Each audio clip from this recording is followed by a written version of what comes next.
तो आप 25% बढ़ा के खत्म कर दो, हो जाएगा, चीजें सेटल हो जाएगी। अपना अमाउंट कोट करो ना, how much amount you put it, 16 of the balance amount to be paid to bank ना। तो 20% अगर एक्स्ट्रा लेते तो आपको कोई फाइनेंशियल ऑब्जेक्शन आता है क्या? अरे पैसा जितना आते जा रहे लेते जाओ भाई खाता में, और ये 25% बढ़ा के खत्म कर लो, सेटलमेंट कर लो।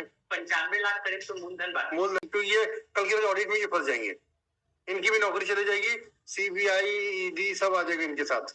मूल कितना है? मूल 95 और वो उसके बाद आपके हिसाब से 2 करोड़ होता है, 2.25 करोड़, 2.25 करोड़ आपके हिसाब से कितना रिजनेबल होना चाहिए? मूल तो लियो पैसा भाई, अभी हम भी बैंक से लोन लिए, हमको भी मालूम है कि हर महीने किस्त पटानी है, ये पैसा हमारा नहीं है ना आपका है, पब्लिक फंड का पैसा है, and it has to go to the public only. आपने कहा था कि जा करके बात करोगे। हाँ बताइए, माइक में बोलिए। My lords, we have called them yesterday. Then they came, but they have not concluded or they have given any proposal. What is your insistence, Mr. Gowda? I said them to settle an account on OTS or other. They can also increase the amount on big note, but they are asking for 1.4 crore, so it's getting more than double on the OTS. My lords, they are asking settlement which has been given 2 years before. 2 years? Yes, sir. That was given them in Feb 2023. अभी 2 साल भी नहीं हुए ना, तो एक काम करो ना भाई, 20% बढ़ा के कर दो ना। 100% बढ़ाना, आप 100% बढ़ा रहे हो, ये चाहते हैं कि उसी रेट पे हो जाए, तो आप 25% बढ़ा के खत्म कर दो, हो जाएगा, चीजें सेटल हो जाएगी। अपना अमाउंट कोट करो ना, how much amount you put it, 16 of the balance amount to be paid to bank ना। तो 20% अगर एक्स्ट्रा लेते तो आपको कोई फाइनेंशियल ऑब्जेक्शन आता है क्या?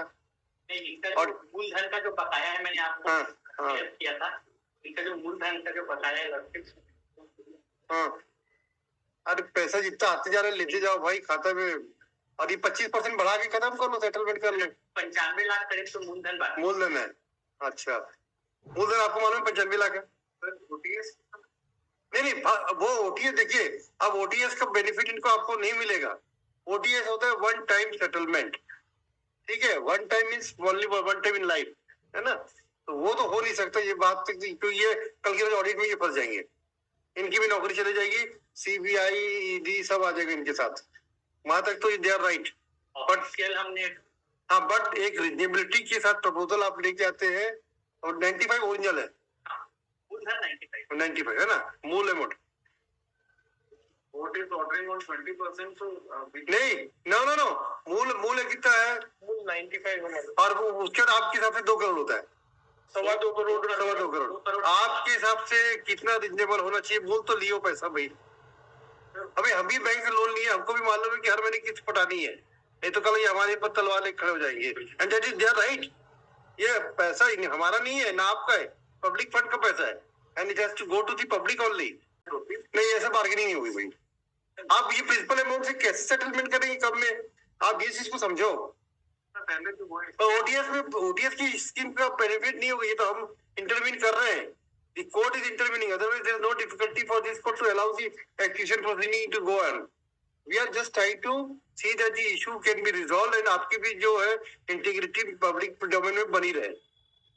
We don't want to spoil the small industries also. That's why we are trying to resolve the issue between, and we are intervening the matter, which is not the subject matter of the contempt proceeding, I tell you. But since we have a thought process कि चलिए अगर resolve हो सकता है तो let it be resolved. There is no difficulty for this court to do all this exercise. So make a positive proposal with a see that they should also not be put in a hot soup. Otherwise कल के दिन इनका audit हो जाएगा, ये सब चले जाएंगे अंदर, फिर हम ही लोग इनको जमानत भी नहीं देंगे। I tell you, जमानत भी नहीं देंगे इनकी, फिर ऐसा नहीं करेंगे हम काम। तो 10 लाख उस समय डिपॉजिट भी किए थे, तो 10 लाख को माइनस करेंगे ना भाई, जो डिपॉजिट किए थे वो किस मद में गया है? अरे ठीक है, 10 लाख को एडजस्ट करके देख लेना ना, आप अपने अकाउंट को चेक कर लो। अच्छा एक काम कीजिए, आप दोनों के हिसाब से एज ऑन टुडे कितनी लायबिलिटी एक्चुअल बनती है और ये कितना आगे बढ़ते हैं, हम इसके लिए आप लोगों को 10 दिन का और समय दे देते हैं। 10 दिन में आप दोनों बैठ के सेटल करके बताइए कि कितने टाइम में ये इशू से रिजॉल्व हो सकता है, और आपका प्रपोजल होगा तो चेक अमाउंट यही जमा करवाएंगे कोर्ट में, ये डिमांड आप यही दीजिएगा।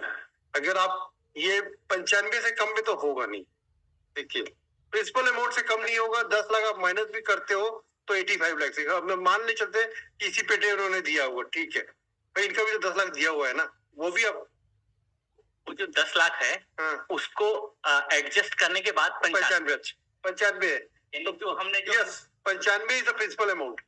अब प्रिंसिपल अमाउंट पे ब्याज कितना छोड़ते हैं, या आप इनको 95 तो बेसिक पॉइंट हो जाएगा, पॉइंट ऑफ डिटर्मिनेशन। अब ये 1 करोड़ 2 करोड़ तो नहीं होगा, एक रिजनेबिलिटी के साथ आप बात कर लीजिए, ठीक है। और अगर आप 25% एक्सेसिव करते तो I think that should be reasonable to all people. आप भी अपना प्रिंसिपल से 25% पा लेंगे, आपकी अगर बैंक तो प्राइवेट बैंक है ये तो, IIFL है ना, IIFL प्राइवेट बैंक है, अगर आपके डायरेक्टर से get it approval, whatever their proposal is there, get it approval from your board of directors, then only go for execution of the agreement, otherwise you will be in a hot soup। हाँ, आपकी नौकरी चली जाएगी। अब थोड़ा देख के, पैसे का मामला है।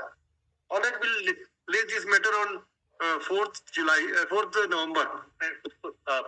8 या 9 कर देंगे। 8 कर दो, 8 कर लो, चलो 8 नवंबर कर देते हैं, 9 तो छुट्टी है, 8-9 ये 8 को कर देते हैं।